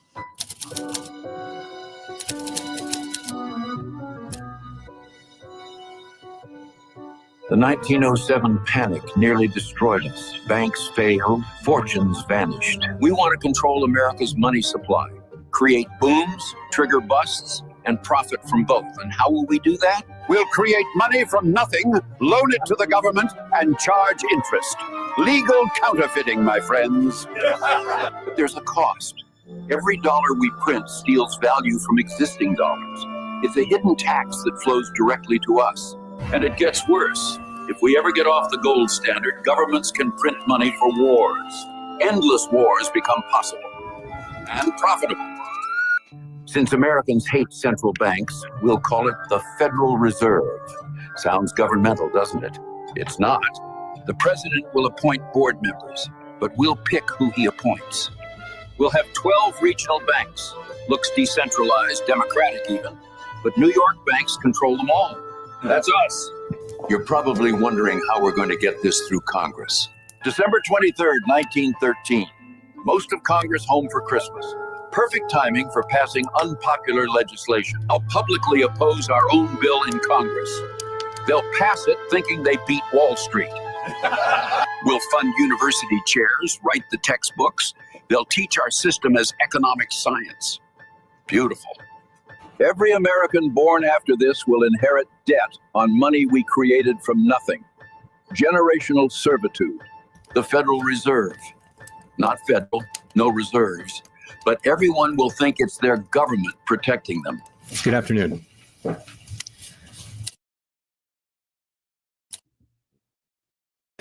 It's a damn Bitcoin ad.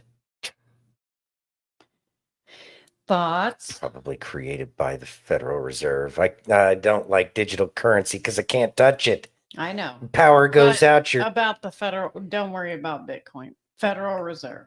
Okay, fine. Back on track. It was actually a great explanation about Jekyll Island. You're right, Fire. Yeah, Fire Nate, I agree. I strongly suspect that income tax will very soon go away. Yep. The fact that That's the what Federal I'm Reserve is being attacked at all, especially by somebody selling futures of some kind, Bitcoin. I think that's its own market. That's nothing that the Federal Reserve ever would have allowed in the past. Just that advertisement alone of somebody trying to sell Bitcoin tells me that they don't have the power that they used to have. Otherwise, that thing would have been shut down before it was ever able to go on a news aggregator site. So, yeah, huge victory. I pray that Jekyll Island is in the history books for our children before they graduate high school to understand the scam that was pulled on the American people and about how it actually ruined everything about it and illegal counterfeiting. It needs to be spoken of in harsh terms that tell the absolute truth without any ability to wiggle out and say that it was ever a good idea. But then again, I guess it was probably talked about for the longest time until after Jekyll Island happened. And then I'm sure a lot of real information disappeared out of what used to be taught to young men and women as they were growing up. But hey, good news is this conversation is becoming a lot more normal. And yeah, share that with people far and wide because I have a feeling the Fed's dead, baby. Yeah. Fed's dead, baby. Yeah. I'll put that one in the Telegram. Trump talks chat. about it all the time. Yeah, I agree, Silver. Yeah. We need a lifetime refund for all funds stolen, interest plus fees plus. Yeah. Boy, that would be nice. That would be. Yeah. I think it's something because it's all been stolen from us under a fraudulent system. Taxation is illegal. The taxation is theft. It's not illegal. It's just theft. It's theft. Especially the way it's done. Yep. Yeah, ready? exactly, Chad. Backed by gold, baby. Needs to be gold. I don't even know if I want it backed. I'd rather have a 1 ounce gold coin. Yep, I got $20 gold piece. Right. Sure would be a lot easier. You ready? Anyways, yeah. Would you read that, please? Yeah, let's see. Dude at Ramaswamy event drops multiple truth bombs in 43 seconds. Let's listen. All right. I'm also not an African American. I'm a Black American. Elon Musk is an African American, and he's white. The Democratic Party were the primary slave owners. They were the KKK. They were Jim Crow. How did this happen? Lyndon B. Johnson, who was Kennedy's vice president, said, and I'm quoting, "I'll have voting Democrat for the next 200 years. 75% of Black babies are born out of wedlock. There are no fathers in the home. There's no discipline. It's a systemic problem. It's a spiritual problem. The Democratic Party, they're Marxists and communists. They want to destabilize the United States of America." That's courage, man. I will tell you, there's a root cause problem. You hit the heart of it. And you know who's to blame for this? It's not black, it's not white, it's the government. Started with Lyndon B. Johnson. You're right. The Great Society, the greatest misnomer made for the history of mankind and American policy, was actually what caused a new generation of kind of slavery, suckling at the teat of the government, paying a single mother more money not to have a man in the house than to have a man in the house, to be married to Uncle Sam instead of to be married to the man who's sitting right there in our house.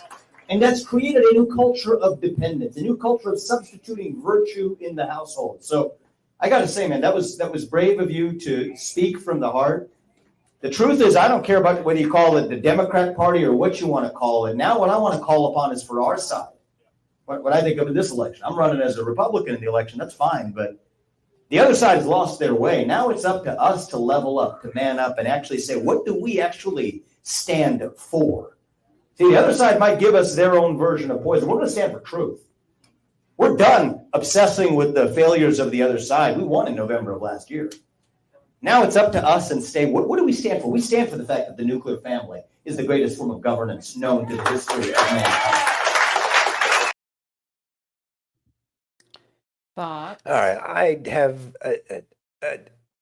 I have to make this clear because I'm not a fan of Woodrow Wilson at all.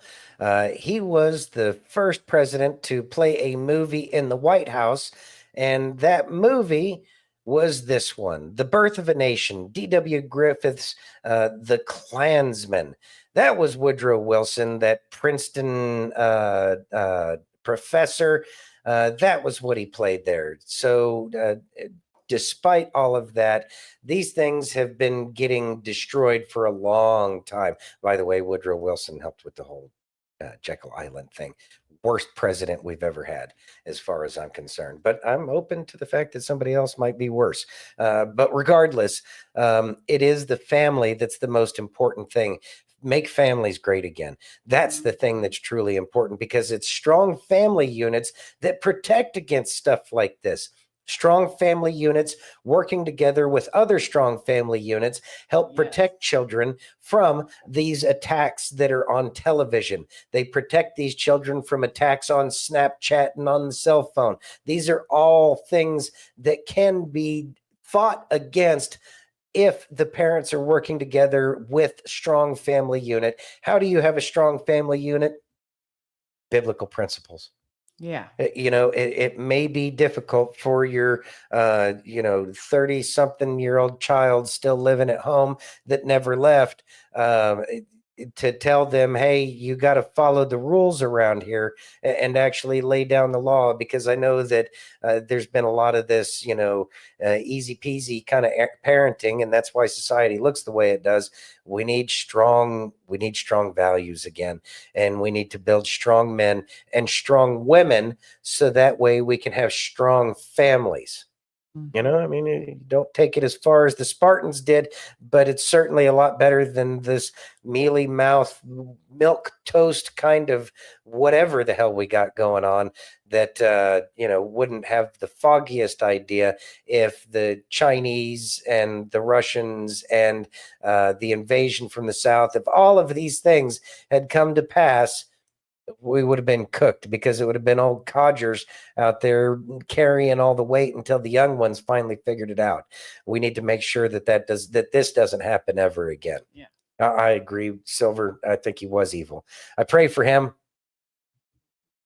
Danielle says, isn't it great being alive right now? Yeah, it's getting a lot better every day now that we're starting to see some winning.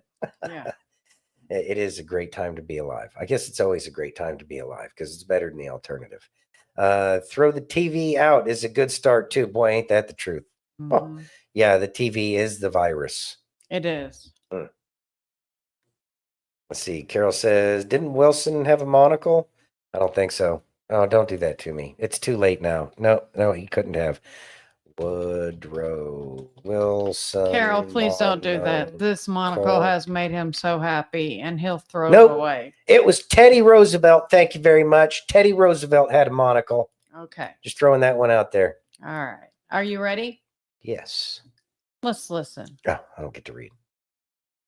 The reason why your life is so chaotic is because you keep giving it to people who couldn't care less. Oh, but I don't want to judge. He's a nice guy. She's a Christian girl. She goes to church. Just because they go to church does not mean they're walking with Jesus. Does not mean they're a disciple of Christ.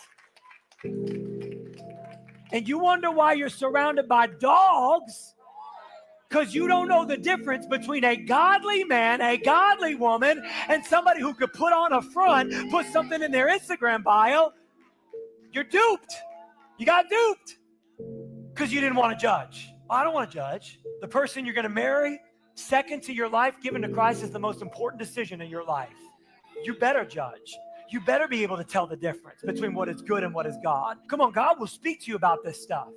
You won't know it unless you know Jesus and you know his word. But when you know his word, you can spot a counterfeit. Come on, you can spot a liar a mile away. Why? Because God speaks to me about this stuff. I've got wisdom. I've got discernment. I'm not allowing fools to rage bait me into being like them. Thoughts? All right. Do not judge is a difficult one that a lot of Christians struggle with, because no, we're not supposed to be judgy towards people, but that does not mean that we can't make an honest assessment as to what's going on and then use our better judgment to determine whether or not that's something that we feel that we need to be around, because it could cause us a lot of problems. We are expected to judge to an extent, to find that discernment, and that discernment can come across as judgment. But that judgment that we're not supposed to be making is to tell people that they're going to burn in hell because they're not doing things the way we think that they should be doing because our pastor told us so, or whatever the case is. It is about making sure that we keep good people around us, and that people who do not produce good fruit, they may be producing fruit, but they may not be producing good fruit. We don't need to be around that, because that can spoil the fruit that we produce. So is it judgment or is it discernment? And that's really the differentiation that we need to make between the two: judgment, discernment, and then what we do with that. Hey, crack that whip. Yeah, exactly. Tell live vision. Telling lies to your vision. Yep. Yeah. That's why it's called programming. Yeah, program, because they're programming, they're channeling their programming into you through the tell live vision. Yep. Let your noodle wrap around that one. Silver says the quality of your life is determined by the quality of the people you surround yourself with. Exactly. Exactly to the both of you. Exactly. You ready? Yes. Would you read this up here, please? All righty. Ooh, that's super minutia. I don't even know if that's going to work with the monocle. All right, here we go. Oh, yeah, it's still small. All right, here we go. CNN says the shooter is an Army sergeant. He is male. He is alive and he is in custody. But it's important to note here that it is unclear whether this soldier is a soldier at Fort Stewart. Let's listen. All right. Oh, just in case y'all didn't know, there was a shooting at Fort Stewart. Yeah, Fort Stewart. So in Georgia. Yeah, here we go. Let's listen. Reporting coming from my colleague John Miller, from a law enforcement official. We knew that the shooter is a soldier, but here's a new information. The shooter is an Army sergeant. He is a male, he is alive, and he is in custody. But it's important to note here that it is unclear whether this soldier is a soldier at Fort Stewart. But again, the shooter is an Army sergeant. He is a male, he is alive, and he is in custody. That is according to a law enforcement official. Hopefully we'll get more information on that at this 3:30 update that we're anticipating here from officials. Guys, reporting coming from my colleague. So sad, because 5 people lost their lives today because of this douchebag. That is sad. Although I'm wondering why they're assuming this person's gender. Yeah. It's CNN. They shouldn't be making that assumption, and I find that offensive. We need to hear from the shooter themselves to find out what they identify as, CNN. Right. Ugh. I'm sure that there's other demographical kind of things that are being left out, which is annoying. It's difficult to get the truth from the news, but the good thing is that there are plenty of actual journalists out there who are going to get the real information. We're going to find out exactly what happened before there's any official statement made. But with that being said, we do seem to have a bit more of a transparent Department of Justice as of lately. So we might actually get some real information without having to have what is it? Real journalists try to dig the information out, which the government should easily be providing to the American people, because it's something that we should know about, because this is an attack on one of our bases here inside of the United States. We need to know everything about it. Is this related to something else? This is big stuff. This is not normal things. And it also says that we're probably putting people in the military that shouldn't be in. Yeah. Maybe because standards were loosened for so long. Yeah. Very much. Yeah, CNN so. does suck. I'll say it too. They suck bad. Mm. Yeah. You ready? Yeah, they don't even suck good. You have the next one. That was my thoughts, Fire Nate. Is that a sleeper? I honestly don't know. Okay. Okay, so here's some standard be afraid, be very afraid kind of AI is going to take over the earth kind of crap. Ex-Google executive, shocking warning, AI will create 15 years of hell starting sooner than we think. I know it's fear porn, but it's from Google or Drudge. Yeah, okay. Well, so let that sink in. But it's the New York Post. They seem to be pretty conservative.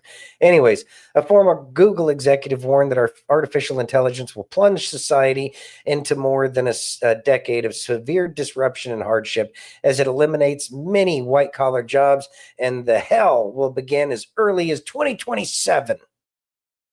Mo Gaudat, who left Google X as its chief business officer in 2018 and has become a popular author and public speaker, painted a grim picture of widespread job losses, economic inequality, as if there's economic equality now, and social chaos from the AI revolution. The next 15 years will be hell before we get to heaven, Gaudat told British entrepreneur Steve Bartlett on his Diary of a CEO podcast on Monday. Okay, I know that these people over there that do the Google and make all of these AI kind of things, that they give too much power to the stuff that they make with their own hands.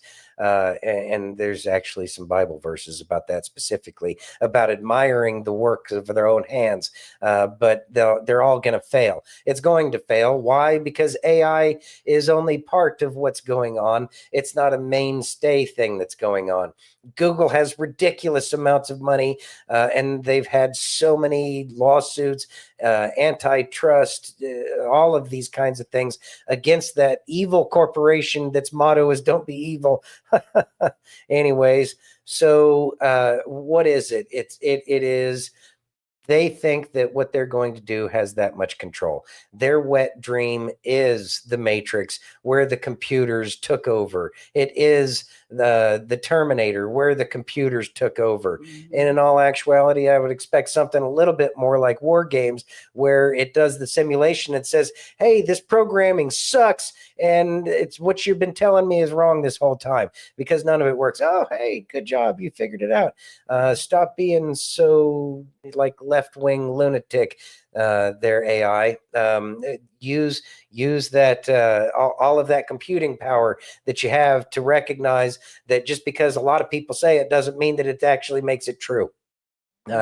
Anyways, regardless, if AI is supposed to take over, what can you do about it? If AI collapses, what can you do about it? We don't even have the ability to make the electricity for a lot of these things to work. They're using more electricity for the AI now in some states than the people in that state are utilizing. And it's not going to be much longer before that's the case in every state. And that's only the places they're actually telling us about. I have a feeling that probably even here in Nevada, that those data centers that are out there are probably using a lot more electricity because we haven't brownouts, and it's like we never had that problem before, but now we're having these kinds of problems.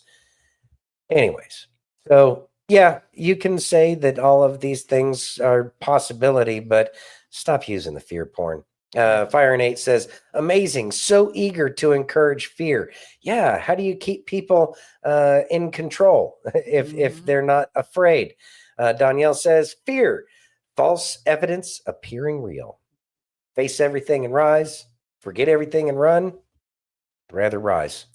Yeah. Fire 8 says, I do software development and I'm not afraid. They are pushing fear. Thank you. I'm glad to hear that from a developer.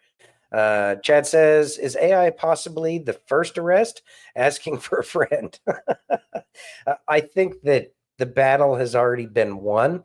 I believe that when IBM was pressing their system and they made a direct jab at Jack Dorsey. Mm-hmm. I have a feeling that Jack Dorsey had probably what was considered to be the best, but IBM, good luck topping IBM.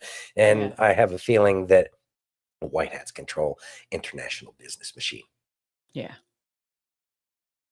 You ready? Yes. Would you read that, please? Sweetly. All right, here we go. Constantine Kissin? Mm-hmm. Okay, Constantine Kissin says our cognitive biases will naturally lead us away from the truth. Let's listen. That's what they're there for. That's how being interested in what's true is the only way I think that we're able to overcome very faulty heuristics that human beings have evolved with. And I'm not saying they're faulty for the ancestral environment 50,000 years ago, but they are faulty in the modern world, right? And our cognitive biases will naturally lead us away, I think, from truth, because that is a much harder path. In the same way, the reason it takes discipline to go to the gym and work out and lose weight is that it's much easier when you're surrounded by abundance to just shove food in your mouth and not do anything, right? It's much more comforting. It's much easier to do.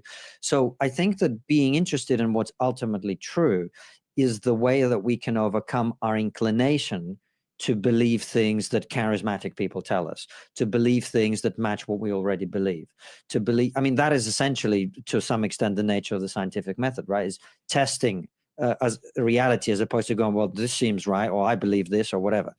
So I think that ultimately, the reason I'm really interested in it is I think that it's the only way to overcome my own predisposition to believe things about the world that make me feel good, that are not, as you say, predictive and therefore useful. And unless you operate in the world from that perspective, unless that's what you're optimizing for, your brain is going to take you off on a loop. And now we live in a world where every whim of yours is catered to. Thoughts?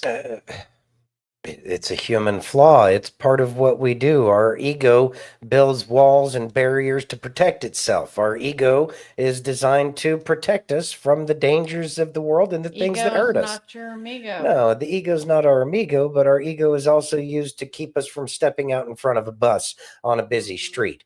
And so it's there for a reason. But at the same time, this is the things that God was talking about in the Bible, what Jesus was talking about in the Bible. We have to die to ourselves. That dying to ourselves is the ego that we have to let die so that way the real version of us can come out. That's what it boils down to is we got to have that ego death. And so he's right. We do have these problems, and the world is designed to, or we find those things that support our cognitive dissonance so that way we can keep it all together. I know that I have a lot of these things, but I still make every effort to not let my own thoughts take over what it is I think the world should be. But at the same time, I'm also, it's a difficult balancing act because you don't know if it is your ego or if it is some kind of, am I seeing the world for real? But I think that that's part of the journey is what is real, what is not. And then with that, after we, kind of get that concept, we find out, or at least for myself, I find out that God is real, that the Bible is actually an inspired book that is here for us, and that it's a guidebook for us to go ahead and try to get past our egoic tendencies and natures so that way we can become that humble servant that we're asked to be. And those are the things that help us have that ego death, I guess. And it's just about trying to do the right thing and understanding that you're going to make mistakes. We're all going to make mistakes. And so don't hold it against other people when they're making mistakes because we don't know where they're at on their own personal journey. Right. It just depends. Yeah, it does. You ready? I am. Let's listen. Alrighty. God really is good. I love that God's reputation is greatness. I love that God's reputation is goodness. I love that God's reputation is that he is to be highly exalted. God deserves all the glory. And I'm grateful to serve a good God. Thoughts? All right. Well, God does deserve all glory, and I'm grateful to serve our God. He is there for us. He is our creator. And it may not always be something easy to deal with when we see so many injustices and things going wrong in the world. But that just means that we need to do our part to make that world a much better place than what it is. It's a target-rich environment to make it a better world. It's just up to us to try to do those things. Hold that door open. Be courteous. Yes, sir. Yes, ma'am. It's about making the world a better place, and that's how we can best serve him. Yep. As far as I know. Sure, there's better ways, but I don't know. Hold on one second. I'm getting Crack That Whip's comment. All right. Let's see. I'm going to go ahead and pop that up. Crack That Whip says, we are trained up to be disconnected from one another. Yes. And from our creator. Yes. The brainwash is heavy with the sheeple. It is. It is. One more. Where's it at? I just got it. It takes a minute. Oh, okay. All right. And that follow-up, that is why the poison jab was designed to destroy our connection with God. I believe that that's a possibility too, but whatever the enemy uses can certainly be used against the enemy. And I believe that that's what's going to happen, especially as more and more people wake up to the reality that God is the thing that we should be focused on. Ooh, cantaloupe. Cantaloupe. Okay. Are you ready? Yes, I'm ready. All right, let's listen. All right, here we go. Their rough times are going to come, but they have not come to stay. They have come to pass. It's very important for you to know that. Don't say I'm having a bad day. Say I'm having a character building day. All right, honey, motivate us. Good old Les Brown. If y'all don't know who Les Brown is, certainly some of his older stuff was absolutely amazing, and he helped me through some very challenging times. I like Les Brown a lot.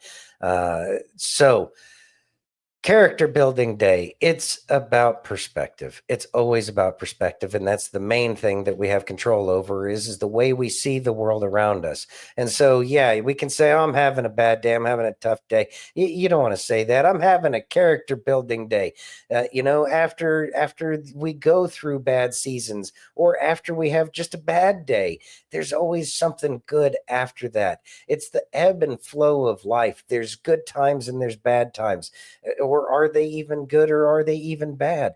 It's just a matter of our perspective about how we would like things to end up. And it may not be a favored scenario, but in the end, it's all good because it's for our growth. And so as we go through these challenges, we need to recognize the value that we're receiving in these challenging times. So make sure that you are doing your part to win that battle that's in between your ears, because that's the most important battle that each and every one of us fights every day, is the way we perceive it and the way we feel it in our heart. And then what comes out of us, out of all of that, are we doing it to help other people, or are we just, whining for the sake of whining because we want somebody to provide us that special combination of words that's going to make us feel better? No, we got to fight the battle within ourselves. And a lot of that is done with the words that we choose to use. Amen to that.